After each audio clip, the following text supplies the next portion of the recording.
Hello बच्चों, welcome to my channel. तो last video में हम पढ़ रहे थे मुग़ल एम्पायर के बारे में, जिसमें हमने अकबर के बारे में पढ़ा था। और आज हम पढ़ेंगे जहांगीर के बारे में। तो चलिए देखते हैं इसको। तो जहांगीर का जो टाइम पीरियड था 1605 से लेके 27 तक था। जहांगीर का जो बर्थ था वो शेख सलीम चिश्ती के ब्लेसिंग से हुआ था, इसीलिए जहांगीर का जो नाम था वो सलीम रखा गया था। मतलब अकबर को जो है वो सलीम चिश्ती के आशीर्वाद से हुआ था, इसीलिए सलीम जो है उसका नाम रखा गया। Owing to his military services he had obtained 12,000 mansabs, और अपनी मिलिट्री सर्विस के कारण उससे 12,000 मनसब्स जो है वो मिले थे। सलीम ने रिवोल्ट किया था अकबर के against in 1599। To crush the revolt Akbar sent Abul Fazl. अब रिवोल्ट को क्रश करने के लिए अकबर ने किसको भेजा? अबुल फजल को भेजा। अबुल फजल कौन था? जो कि उसके कोर्ट का पॉइंट था और उसके 9 जेम्स में से भी एक था। But Jahangir got him assassinated, लेकिन जहांगीर ने उसको मरवा दिया। फिर 1605 में जहांगीर ने टाइटल लिया नूरुद्दीन मोहम्मद जहांगीर बादशाह का, और उसके बाद वो आगरा फोर्ट की गद्दी पर बैठा। Jahangir got the peacock thorn built, और पिकॉक थॉर्न जिसको तख्ते ताउस भी कहते हैं उसको भी जहांगीर ने बनवाया था। He got the Sikh Guru Arjan Dev sentence to death, उसने सिख गुरु अर्जन जो देव है उन्हें सेंटेंस टू डेथ मतलब मौत की सज़ा सुनाई। Jahangir's victory of Kandahar is considered important from military and commercial point of view. In 1611 Jahangir married a widow. फिर जहांगीर ने एक विडो जिसका नाम था मेहरुनिसा से इन्होंने मैरिज की, और बाद में मेहरुनिसा को कौन सा टाइटल दिया गया? नूर महल या नूर जहां। तो नूर महल या नूर जहां जो है मेहरुनिसा को टाइटल दिया गया। Later she was entitled as Badshah Begum, और बाद में उसे बादशाह बेगम कहा जाने लगा। British ambassador captain Hawkins and sir Thomas raw visited hit court. तो इन दोनों के नेम थोड़ा सा ध्यान रखना, कैप्टन हॉकिंस और सर थॉमस रो, जो कि उसके कोर्ट में आए थे। और जहांगीर की डेथ जो है कब हो गई थी? 1627 में। उसके बाद है शाहजहाँ का रेन, जो कि 1627 से 1658 तक चलता है। शाहजहाँ के बचपन का नाम खुर्रम था। Khurram was his childhood name.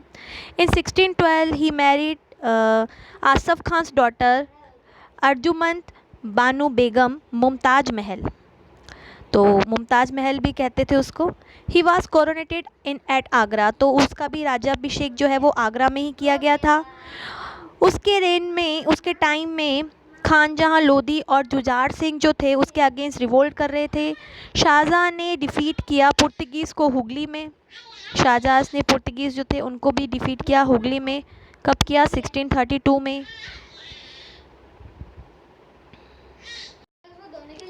He merge Ahmadnagar in the Mughal empire, Ahmadnagar को उसने मुग़ल एम्पायर में मर्ज करा। He defeated Bijapur sultan Adil Shah, Bijapur जो कि साउदर्न साइड में है, बीजापुर गोलकोंडा जो है, तो आदिल शाह को उसने डिफीट किया। Shahjahan made his son Aurangzeb the viceroy of Deccan, तो डेक्कन का वायसराय जो है उसने औरंगजेब को बनाया। लेकिन औरंगजेब ने क्या किया? औरंगजेब इम्प्रिजन शाहजहाँ इन आगरा फोर्ट, औरंगजेब ने शाहजहाँ को आगरा फोर्ट में कैद करवा दिया, और उसने किल करवा दिया अपने ही ब्रदर्स को। दारा, मुराद, शुजा, ये सारे ब्रदर्स थे शाहजहाँ औरंगजेब के, जिसको उसने मरवा दिया और ख़ुद जो है गद्दी पर बैठ गया। शाहजहाँ की डेथ जब हुई थी 1666 में, तो उसकी डेथ के जस्ट बाद जो है एक बैटल जो है शुरू हो गया सक्सेशन को लेकर।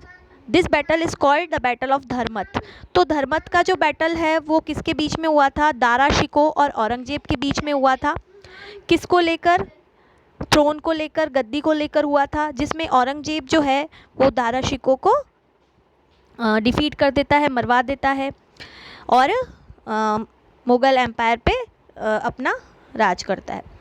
French traveller Francisco Bernier and Italian traveller Niccolo, तो ये जो है फ्रेंच और ट्रैवलर और इटालियन ट्रैवलर दोनों ही जो है शाहजहाँ के रेन में वहाँ पे आए थे, और उन्होंने डिस्क्राइब भी किया है उस टाइम पीरियड को अपनी अपनी बुक्स में।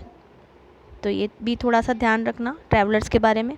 उसके बाद हम पढ़ेंगे औरंगजेब के बारे में, जिसका टाइम पीरियड चलता है 1707 तक। तो औरंगजेब आपको पता ही है कि अपने भाइयों की डेथ के बाद, मतलब अपने भाइयों को मारने के बाद वो मुग़ल की गद्दी पे बैठा, और उसके सुल्तान बनने के बाद ही उसने डिफीट किया Rathores of Marwar, Assam, Kutch, Bihar, Rangpur and Kamrup. He appointed king Jai Singh as the governor of the Deccan. और उसने जो राजपूत किंग है जय सिंह, उसने जय सिंह को गवर्नर बना दिया, डेक्कन का गवर्नर बना दिया। तो जय सिंह जो था बहुत ही ट्रस्टवर्दी था औरंगजेब का। और जब उस समय क्या हो रहा था, शिवाजी और औरंगजेब के बीच में बहुत सारा कॉन्फ्लिक्ट चल रहा था। किसके? शिवाजी और औरंगजेब। तो अब जब औरंगजेब ने देखा कि शिवाजी जो है उसकी सोवेनिटी नहीं एक्सेप्ट कर रहा, तो शिवाजी ने एक प्लान बनाया। उसने जय सिंह को भेजा शिवाजी को मनाने के लिए। औरंगजेब ने जय सिंह को शिवाजी को मनाने के लिए भेजा, और उसके बाद शिवाजी और औरंगजेब के बीच, मतलब शिवाजी और जय सिंह, है ना, क्योंकि जय सिंह जो था वो फेवर में था औरंगजेब के, तो जय सिंह और शिवाजी के बीच में एक ट्रीटी साइन हुई थी, and that treaty was called Purandar treaty. The treaty of Purandar जो है शिवाजी और जय सिंह के बीच में हुई थी। ठीक है, कब हुई थी? 1665 में हुई थी। इसको डेट को आप ध्यान रखना। The treaty of Purandar held in 1665 between जय सिंह एंड शिवाजी। तो इस ट्रीटी में शिवाजी को जो भी उसने किले जो थे, फोर्ट्स जो जीते थे, उसमें से 23 फोर्ट्स जो है वो किसको देने पड़े? जय सिंह को देने पड़े। उसके बाद जो है, जब शिवाजी औरंगजेब के कोर्ट में लाया गया, मतलब जय सिंह जो है उसको काफ़ी एफर्ट्स करके औरंगजेब के कोर्ट में लाया, लेकिन औरंगजेब ने न तो उससे रेस्पेक्टफुली बिहेव किया और न ही उसकी कोई रेस्पेक्ट की। इसके अलावा औरंगजेब ने उसको कैद कर लिया और बंद कर दिया। लेकिन किसी तरह से शिवाजी जो है वहाँ से बच निकले और महाराष्ट्र पहुँच गए। ठीक है, तो इस तरह से उसके बाद 1686 में औरंगजेब ने बीजापुर पे भी अपना ऑक्यूपाइड कर लिया, गोलकुंडा पे अपना अधिकार कर लिया। During is rain 5% additional tax was imposed on Hindu. तो उसके टाइम में हिंदूज़ पर एडिशनल टैक्स भी लिया जाता था, 5% एडिशनल टैक्स होता था। औरंगजेब ने जितने भी टेम्पल्स थे उसको क्रश करवा दिया था, डिमोलिश करवा दिया था। एक टाइप का टैक्स और था जिसका नाम था जजिया। तो Jizya was a type of tax जो कि किस पे इम्पोज किया जाता था? हिंदुओं पे इम्पोज किया जाता था। Aurangzeb use religion as a weapon. Aurangzeb ने अपने रिलीजन को बहुत ही वेपन की तरह यूज़ किया। वो एकदम ऑर्थोडॉक्स था, अपने रिलीजन को लेकर बहुत ही कट्टर था वो। He ban the practice of Jharokha Darshan and music. उसने म्यूज़िक और जरोखा दर्शन जैसी प्रैक्टिसेस पे बिल्कुल बैन लगा दी, which was prevalent from Akbar's time, जो कि अकबर के टाइम से चली आ रही थी। औरंगजेब जो है अहमदनगर में उसकी डेथ हो जाती है। कब होती है? 1707 में उसकी डेथ हो जाती है।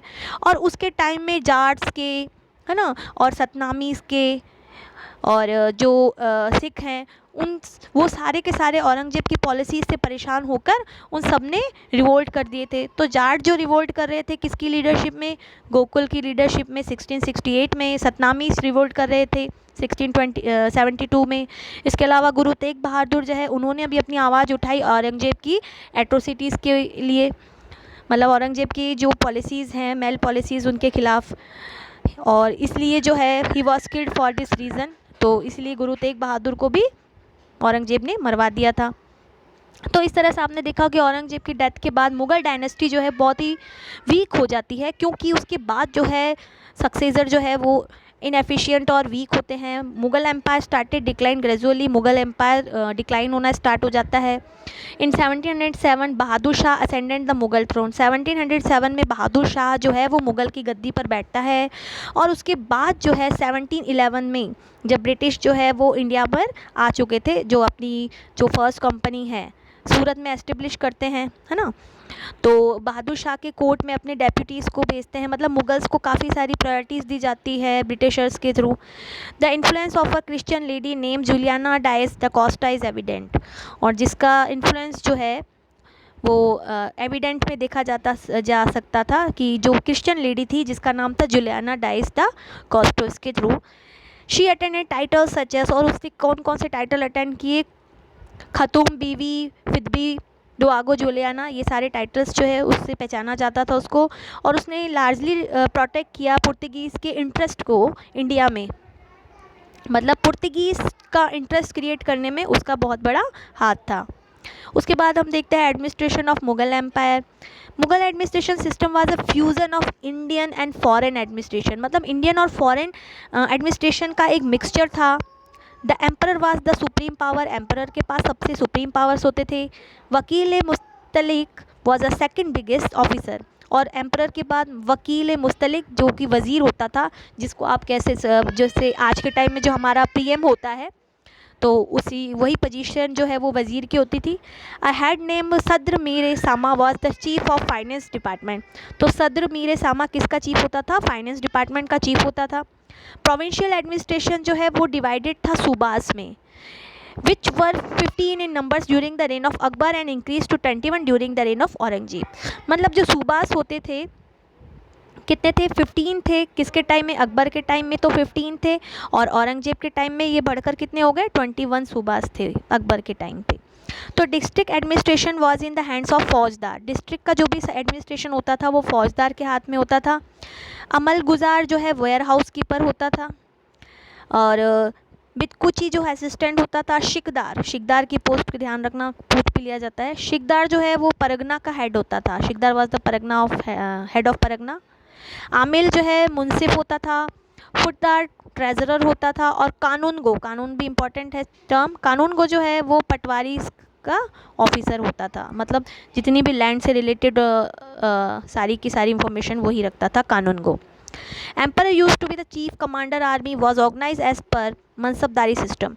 एम्पर क्या करता था, चीफ कमांडर होता था, और आर्मी जो थी वो मनसबदारी सिस्टम के बेस पे ऑर्गेनाइज्ड की जाती थी।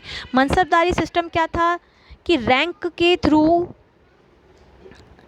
सोल्जर्स जो हैं उनको रैंकिंग के थ्रू फैसिलिटीज़ दी जाती थी मनसबदारी सिस्टम में। मनसब मतलब होता है रैंक देना, तो mansabdari was divided into zats and sawars. तो जितने भी मनसब थे वो जाट और सवार्स में डिवाइडेड थे। ठीक है, जाट मतलब जाट्स जो थे वो जैसे जो सोल्जर्स होते थे, सोल्जर्स जो कि पैदल चलने वाली आर्मी जो होती थी वो जाट्स होती थी, और हॉर्स एलिफेंट्स वगैरह जो यूज़ करने वाली आर्मी होती थी वो सवार्स होते थे। तो इस टाइप से मनसबदार जो है वो 2 टाइप्स में डिवाइड थे, जाट्स और सवार्स में। Opposition and cooperation with the rulers in context of Rajasthan. तो अब जो है राजस्थान की बात करेंगे हम, जिसमें कि राव शेखा, हमीर चौहान, महाराणा प्रताप, चंद्रसेन, राय सिंह ऑफ बीकानेर, सवाई जय सिंह, अब इन सब के बारे में पढ़ेंगे, और इनके कॉन्फ्लिक्ट्स किस तरह से थे, मुग़ल डायनेस्टीज़ के साथ इनके क्या रिलेशन थे, अच्छे थे नहीं थे। तो उन सबको हम अपने नेक्स्ट वीडियो में पढ़ेंगे। तो आई होप आपको वीडियो अच्छा लगा होगा, और मेरे वीडियो को लाइक, शेयर और सब्सक्राइब ज़रूर करें। Thank you.